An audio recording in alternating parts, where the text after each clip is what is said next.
د نیوز پریس چینل لیدونکو السلام علیکم. ستړي مشئ، پام وکړئ تازه لاندو مهمو خبرونو ته. د افغان کډوالو د ستونزو په اړه څلور اړخیزه غونډه جوړیږي. د افغان حکومت، ایران، پاکستان او ملګرو ملتونو د چارواکو ترمنځ به د کډوالو په اړه څلور اړخیزه غونډه راتلونکې میاشت جوړه شي. د کډوالو چارو وزارت وایي چې د دې غونډې هدف دا دی چې د افغان کډوالو پر ستونزو خبرې وشي او حل لارې ورته وموندل شي.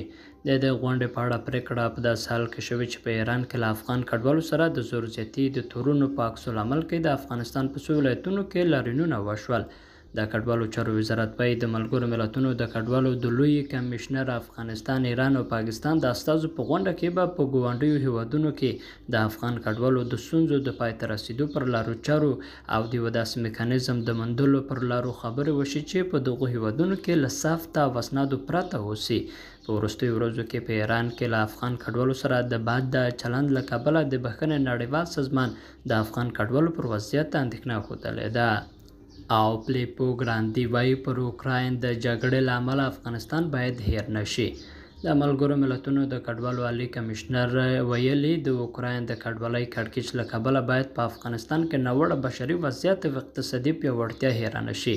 فلیپو ګراندي چې له امریکا سره د افغانستان او اوکراین د پرمختګونو په اړه د خبرو لپاره واشنګټن ته تللی، ویلي چې اداره د امریکا له مرستې پرته نشي کولی چې د افغانستان د ستونزو په ګډون له روانو بشري او اقتصادي بحرانونو سره مبارزه وکړي.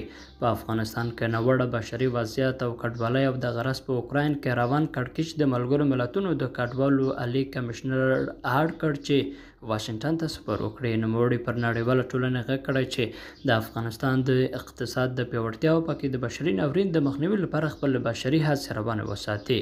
فلیپو ګراندي ویلي د امریکا د سیاسي او بشري بنسټونو له چارواکو سره د لیدنې موخه په افغانستان کې د بشري وضعیت او کډوالۍ او د اوکراین د کړکېچ په اړه خبرې اترې دي.